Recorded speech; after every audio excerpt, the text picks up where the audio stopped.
नमस्कार दोस्तों, मैं सुनील अमृत। यूजीसी नेट हिंदी माध्यम में आप सभी का स्वागत है। काफ़ी दिन के बाद आज आप लोगों की क्लास चल रही है। तो अभी जो हम पोर्शन करने वाले हैं वो हम लोग जो देख रहे थे इससे पहले बौद्ध धर्म और जैन धर्म के बारे में देख रहे थे। ठीक है, तो बौद्ध धर्म और जैन धर्म के आपके कुछ क्वेश्चन और भी रहे हैं, उनके बारे में बात करेंगे। ठीक है जी। यदि आप लोग हमारे चैनल पर नए आए हैं और पहली बार आए हैं और आप लोगों ने हमारा चैनल सब्सक्राइब नहीं किया है तो प्लीज हमारे यूट्यूब चैनल को सब्सक्राइब अवश्य कर लें। ठीक है, और वीडियो को लाइक तथा शेयर जरूर कर देख रहे भाई। ठीक है, और अब से ठीक है प्रयास रहेगा आपका कि डेली आपको क्लास दी जाए, हिस्ट्री की भी और पेपर 1 की भी। ठीक है, क्योंकि देखिए बोर्ड में कुछ आपकी दिक्कत आ गई थी। ठीक है, कुछ आपकी टेक्निकल प्रॉब्लम थी जिसकी वजह से हम लोग जो है आपकी क्लास नहीं डाल पा रहे थे। ठीक है, तो चलिए आज की क्लास को करते हैं स्टार्ट।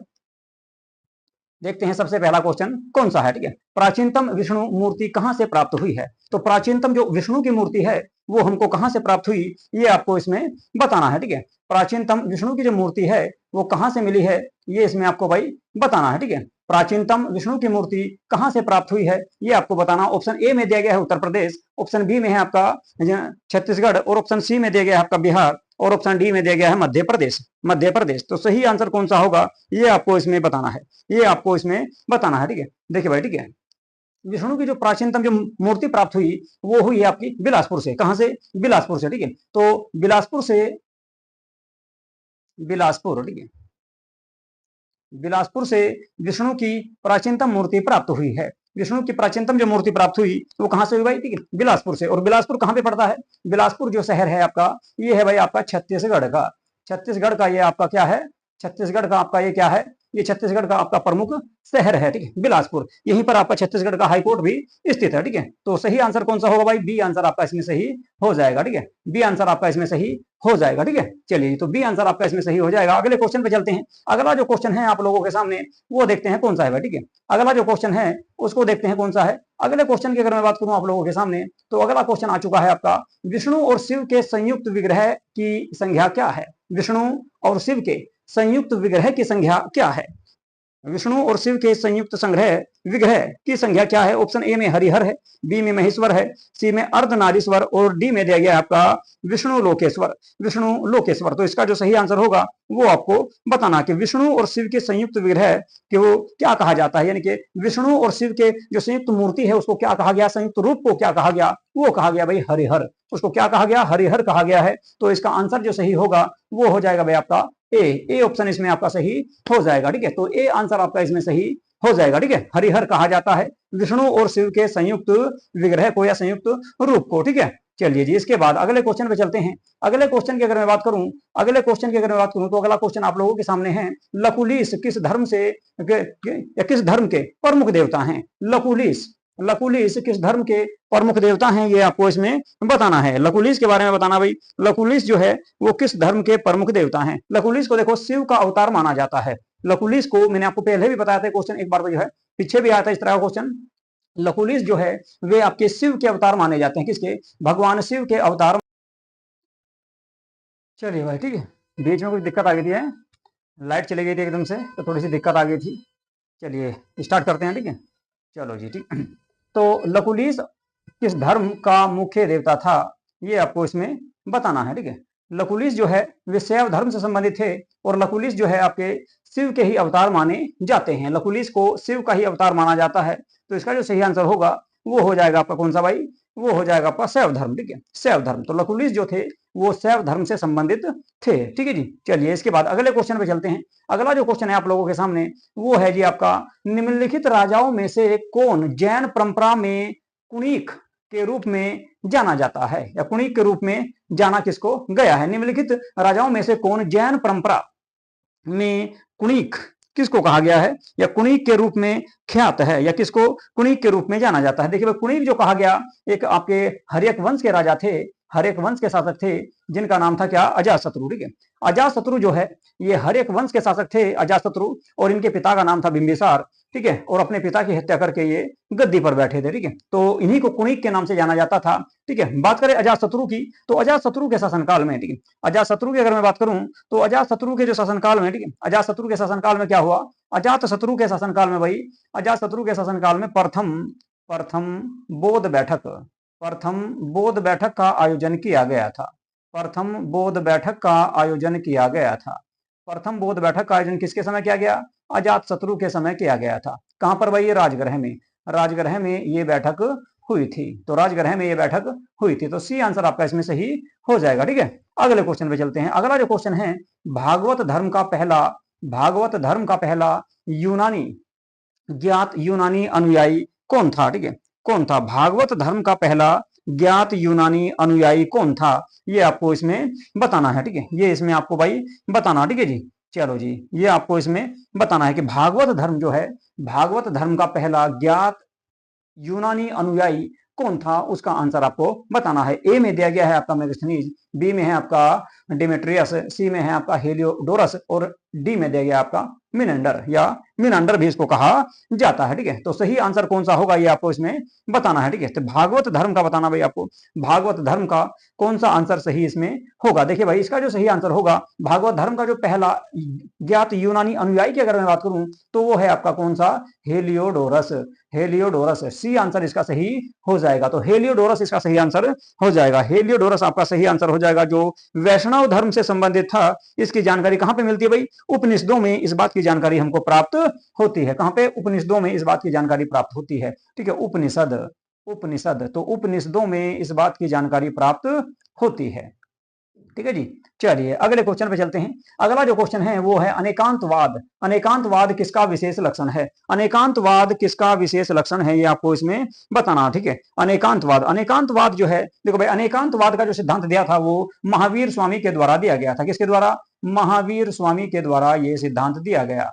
किसके द्वारा? महावीर स्वामी। ठीक है, तो महावीर स्वामी के द्वारा यह सिद्धांत दिया गया था। कौन सा? एकांतवाद। तो किससे संबंधित होगा भाई? जैन धर्म से संबंधित होगा। जैन धर्म से संबंधित होगा। बौद्ध धर्म के संस्थापक गौतम बुद्ध थे और आजीवक संप्रदाय की अगर बात करें तो मखली गोसाल के द्वारा आजीवक संप्रदाय की स्थापना की गई थी। अगले क्वेश्चन पे चलते हैं। अगला क्वेश्चन बहुत बढ़िया क्वेश्चन है भाई आपका, घोषित राम कहाँ स्थित है? घोषित राम कहाँ स्थित है ये आपको इसमें बताना है। घोषित राम जो है ये कहाँ पर स्थित है, इसके बारे में आपको बताना है। घोषित राम जो है महात्मा बुद्ध को, महात्मा बुद्ध के निवास के लिए बनवाया गया था। किसके द्वारा भाई? ये आपका एक जो है आपके श्रेष्ठी, श्रेष्ठी घोषित राम नामक व्यक्ति थे, जिनका नाम था क्या? श्रेष्ठी, श्रेष्ठी, श्रेष्ठी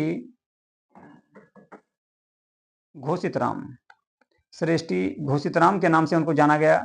श्रेष्ठी घोषित राम के नाम से उनको जाना गया और उन्होंने आपका एक महाविहार बनवाया था। किसके लिए? गौतम बुद्ध के लिए। लेकिन कहां पर बनवाया, ये पूछ रहा है भाई कहां स्थित है? तो ये बनवाया गया था भाई आपका प्रयागराज के निकट कौशाम्बी में। ठीक है, कौशाम्बी में गौतम बुद्ध के निवास के लिए ये स्थान बनवाया गया, विहार बनवाया गया, जिसको कहा गया क्या? घोषित राम। घोषित राम इसको कहा गया था। ठीक है भाई, घोषित राम इसको कहा गया था, घोषित राम इसको कहा जाता है। ठीक है, और अगर मैं बात करूं इसी के निकट आपका क्या है? घोषिताराम राष्ट्रीय उद्यान भी स्थित है। घोषिताराम राष्ट्रीय उद्यान, घोषिताराम राष्ट्रीय उद्यान, राष्ट्रीय उद्यान भी आपका कौशाम्बी में इसी के निकट है, इसी के निकट है। और यहीं पर अगर मैं बात करूं, यहीं पर अगर बात करें तो अशोक के द्वारा एक स्तूप का भी निर्माण करवाया गया था। ठीक है, तो डी आंसर आपका सही इसमें हो जाएगा। अगले क्वेश्चन पे चलते हैं भाई। अगला क्वेश्चन है स्यादवाद से जुड़ा हुआ है। स्यादवाद जुड़ा है तो कौन से धर्म से स्यादवाद जुड़ा हुआ है? कौन से धर्म से स्यादवाद जुड़ा है? देखिए भाई, स्यादवाद जो है ये आपका जैन परंपरा से संबंधित है,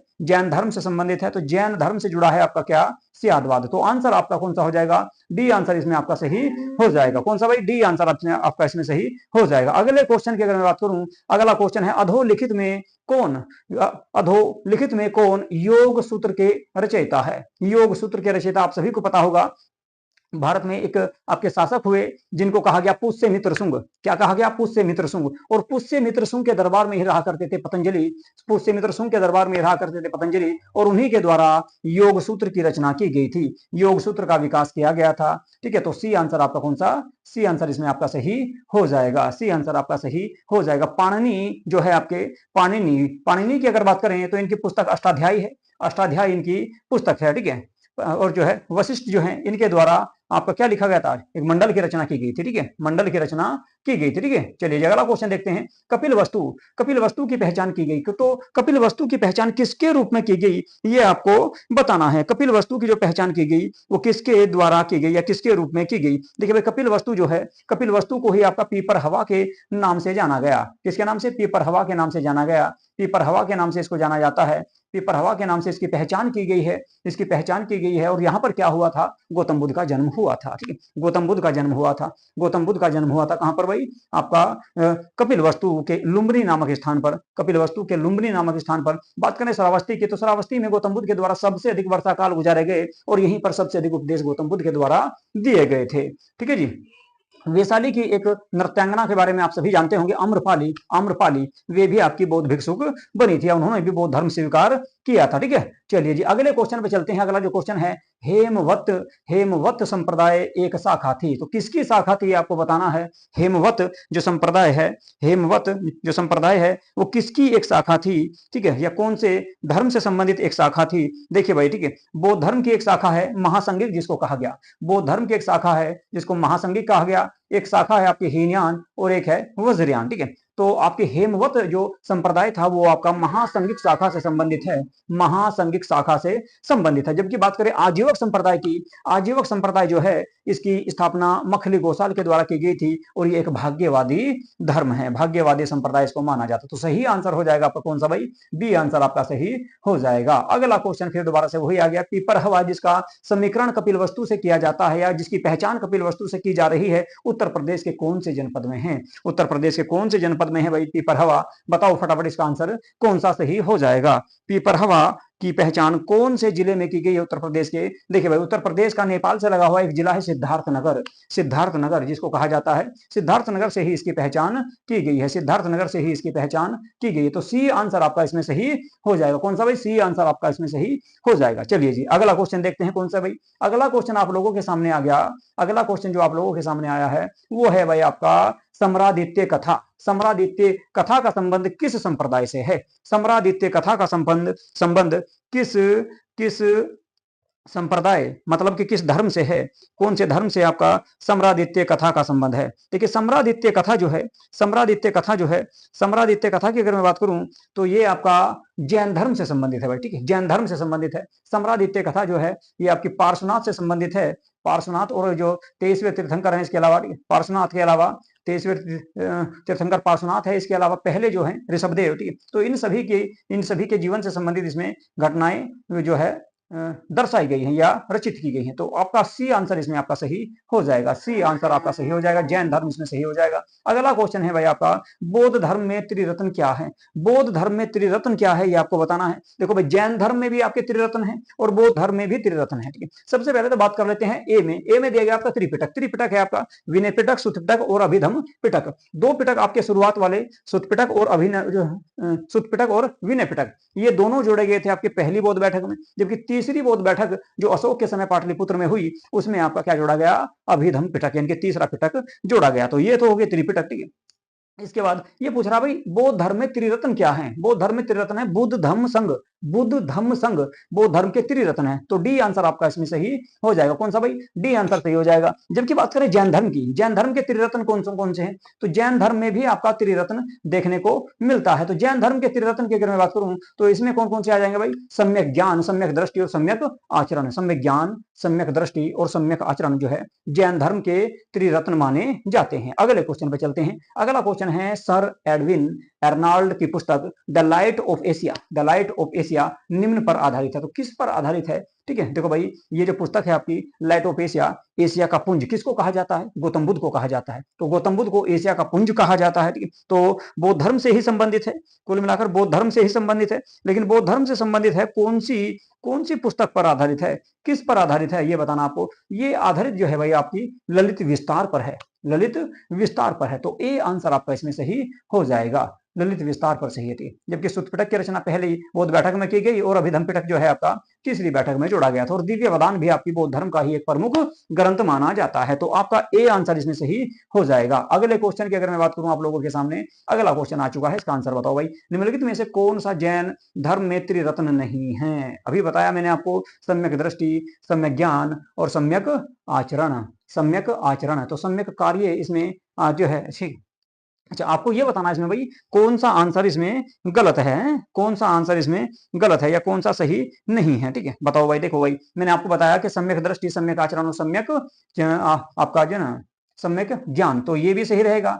सम्यक चरित्र ये भी सही रहेगा और सम्यक श्रद्धा भी सही रहेगा, तो सम्यक कार्य इसमें नहीं आएगा। तो कुल मिलाकर डी आंसर आपका सही हो जाएगा। तो डी आंसर सही हो जाएगा, सम्यक कार्य। ठीक है भाई, चलो जी अगले क्वेश्चन को देखते हैं। अगला क्वेश्चन कौन सा है आप लोगों के सामने? अगला जो क्वेश्चन है उसका जो आंसर आएगा कौन सा है ये आपको बताना। त्रिपिटक निम्नलिखित में से किससे संबंधित है? बहुत आसान सा क्वेश्चन है, बार बार इन्हीं के बारे में रिपीट कर रहा हूं, बार बार बता रहा हूं कि आपका जो है त्रिपिटक, त्रिपिटक जो है बौद्ध धर्म से संबंधित है। किससे भाई? बौद्ध धर्म से संबंधित है, बौद्ध धर्म से संबंधित है। एक है आपका सुत्त पिटक, दूसरा है विनय पिटक और तीसरा है अभिधम पिटक। अभिधम पिटक शुरू के दो आपके जोड़े गए थे पहली बैठक में, और अभिधम पिटक जो जोड़ा गया वो आपका तीसरी बैठक में, जो बौद्ध धर्म की तीसरी बैठक हुई उसमें इसको जोड़ा गया था। तो आंसर बी आपका सही इसमें हो जाएगा। अगले क्वेश्चन को देखते हैं क्या है भाई। अगला जो क्वेश्चन है आप लोगों के सामने वो है प्रसिद्ध जैन शिक्षक स्थूलभद्र का जन्म कहां पर हुआ था? बताओ भाई, प्रसिद्ध जैन शिक्षक जो हैं स्थूलभद्र, इनका जन्म कहां पर हुआ था? जन्म पूछ रहा भाई, ठीक है, इनका जन्म कहां पर हुआ था ये आपको बताना। देखो भाई, इनका जन्म जो हुआ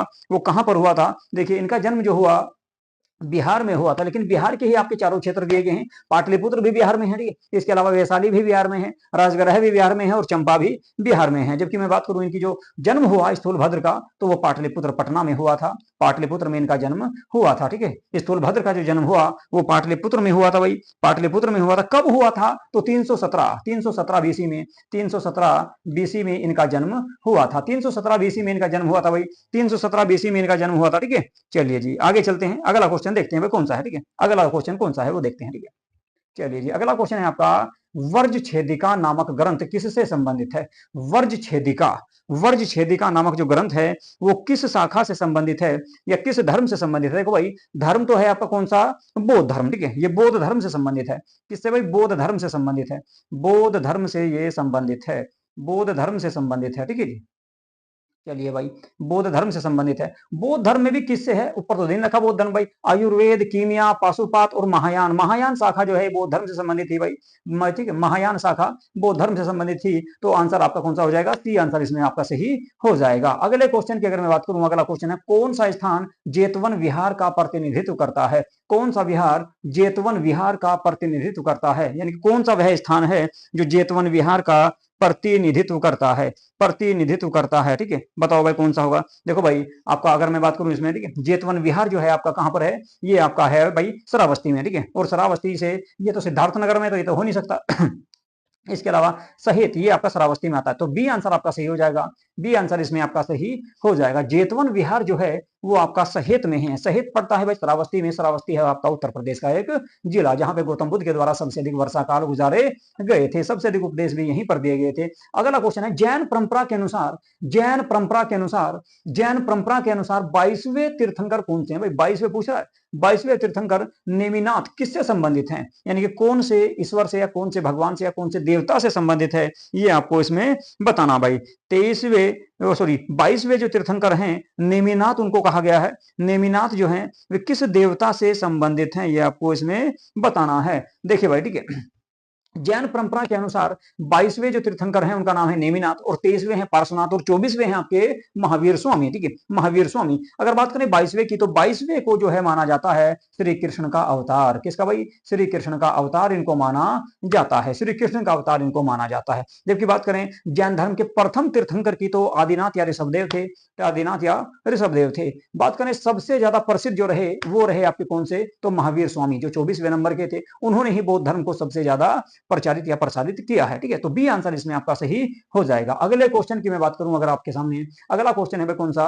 अगला क्वेश्चन देखते हैं, निम्नलिखित समकालीन राजाओं में गौतम बुद्ध की समान आयु का कौन था? बताओ भाई, कौन सा राजा ऐसा था जो गौतम बुद्ध की आयु के समान था? यानी कि कुल मिलाकर गौतम बुद्ध के समकालीन रहा है। उस समय गौतम बुद्ध भी थे और वे भी थे। ठीक है, तो कौन से राजा जो है ऐसे हैं जो गौतम बुद्ध के समकालीन माने गए हैं? देखो भाई, गौतम बुद्ध के जो समकालीन माने गए वे कौन से राजा माने गए हैं, ये आपको इसमें बताना है। ठीक है, देखो भाई, गौतम बुद्ध का जो जन्म हुआ था वो आपका नेपाल के लुम्बिनी या कपिलवस्तु के लुम्बिनी नामक स्थान पर हुआ, लुम्बिनी नामक स्थान पर हुआ। और उनके जो आपके समकालीन माने जाते हैं, ठीक है, समान आयु के माने जाते हैं, वे माने जाते हैं जो है प्रसेनजीत, प्रसेनजीत को माना जाता है। ठीक है, प्रसेनजीत को माना जाता है। ठीक है भाई, तो सही आंसर कौन सा हो जाएगा? सी आंसर आपका इसमें सही हो जाएगा। प्रसेनजीत आपके कहाँ के राजा थे भाई? ये कोसल के राजा थे। ठीक है, कोसल के राजा थे, कोसल के राजा थे। राजधानी श्रावस्ती हुआ करती थी इनकी। ठीक है, कोसल के राजा थे। बिंबिसार की अगर बात करें तो हर्यक वंश के संस्थापक थे। इसके अलावा उदयन की अगर बात करें तो अजातशत्रु का पुत्र था। ठीक है, अजातशत्रु का पुत्र था। और प्रद्योत की अगर मैं बात करूं तो ये अवंती के शासक हुआ करते थे भाई, अवंती के शासक हुआ करते थे। ठीक है, अगला को जो क्वेश्चन है आप लोगों के सामने वो देखिए कौन सा है। बुद्ध ने किसकी इच्छा को ध्यान में रखकर स्त्रियों को संघ में प्रवेश की अनुमति दी? बताओ भाई, बहुत बढ़िया क्वेश्चन है, बहुत बढ़िया क्वेश्चन है आपका। ठीक है, बहुत बढ़िया क्वेश्चन है। बुद्ध ने किसकी इच्छा को ध्यान में रखकर स्त्रियों को संघ में प्रवेश की अनुमति दी? संघ में प्रवेश की अनुमति गौतम बुद्ध के द्वारा किसकी इच्छा को ध्यान में रखकर किया गया था? किसकी इच्छा को ध्यान में रखकर ये जो है आपका संघ में महिलाओं को अनुमति दी गई? वैसे तो आनंद के सुझाव पर दिया गया था, लेकिन आनंद ऑप्शन में नहीं है। ठीक है, बात है कि किसकी इच्छा को ध्यान में रखते हुए, तो किसकी इच्छा को ध्यान में रखते हुए गौतम बुद्ध के द्वारा महिलाओं को संघ में आने की अनुमति दी? इनकी सौतेली माता थी, नाम क्या था भाई? नाम था प्रजापति गौतमी। प्रजापति गौतमी। ठीक है, प्रजापति गौतमी। तो प्रजापति गौतमी के इच्छा को ध्यान में रखते हुए गौतम बुद्ध ने महिलाओं को संघ में आने की अनुमति दी। और पहली महिला शिष्या भी इनकी कौन थी भाई? प्रजापति गौतमी थी। इसके अलावा यशोधरा ने भी बौद्ध धर्म स्वीकार किया था, जो इनकी पत्नी थी। इसके अलावा आम्रपाली जो है ये आपकी कहाँ की? वैशाली की नृत्यांगना थी, इन्होंने भी बौद्ध धर्म स्वीकार किया था। और माया की बात करें, महामाया की, ये गौतम बुद्ध की माता थी भाई। ठीक है, तो डी आंसर आपका सही इसमें हो जाएगा। अगले क्वेश्चन पे चलते हैं। अगला जो क्वेश्चन है वो देखते हैं कौन सा भाई। निम्नांकित में से या निम्नलिखित में से किस भारतीय राजवंश ने जैन धर्म को राजकीय संरक्षण प्रदान नहीं किया? यानी कुल मिलाकर जैन धर्म को संरक्षण प्रदान नहीं किया। कौन सा ऐसा राजा थे या कौन सा ऐसा वंश था भारत का जिसने जैन धर्म को संरक्षण प्रदान नहीं किया? बताओ भाई फटाफट ध्यान में रखते हुए। ठीक है, ये आपका आज का 24वां क्वेश्चन है। 24वां क्वेश्चन है, तो कौन सा वंश ऐसा था जिसने बौद्ध धर्म को संरक्षण प्रदान नहीं किया? देखो भाई, बौद्ध धर्म को आपको चालुक्य वंश के राजाओं ने भी बौद्ध धर्म को संरक्षण प्रदान किया, जो आपके गुजरात के क्षेत्र में थे। राष्ट्रकूट की अगर बात करें महाराष्ट्र के क्षेत्र में या कर्नाटक के क्षेत्र में, इन लोगों ने भी बौद्ध धर्म को संरक्षण प्रदान किया। गंग वंश की अगर मैं बात करूं तो ये आपका उड़ीसा वाले क्षेत्र में था, इन्होंने भी बौद्ध धर्म को संरक्षण प्रदान किया। बात करें सातवाहन की, सातवाहन वंश जो है ये आपका कहां पर था भाई? ये था जी आपका कहां पर? सातवाहन वंश की अगर मैं बात करूं तो सातवाहन वंश था आपका महाराष्ट्र के क्षेत्र में, ठीक है, महाराष्ट्र के क्षेत्र में। प्रतिष्ठान इनकी राजधानी हुआ करती थी। ठीक है, सिमुक के द्वारा इस वंश की स्थापना की गई और आपके गौतमी पुत्र सतकर्णी इस वंश के सबसे प्रमुख शासक थे।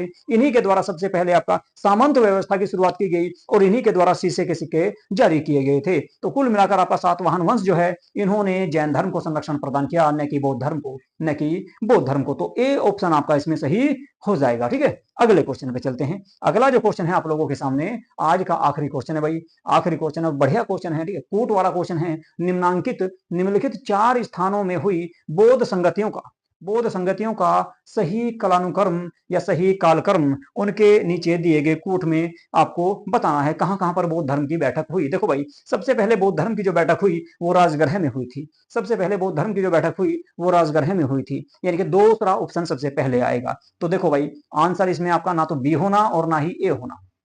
ठीक है जी, क्योंकि दूसरा जो पहले का दिया गया है वो सी और डी का दिया गया है केवल। ठीक है, इसके बाद दूसरी जो बैठक हुई वो आपकी, देखो पहली बैठक राजगृह में हुई अजातशत्रु के शासनकाल में, अजातशत्रु के शासनकाल में। ठीक है, अजातशत्रु के शासनकाल में भाई। ठीक है, अजातशत्रु के शासनकाल में, अजातशत्रु के शासनकाल में ये बैठक आयोजित की गई थी भाई। ठीक है, चलिए जी, दूसरी बैठक हुई आपकी वैशाली में।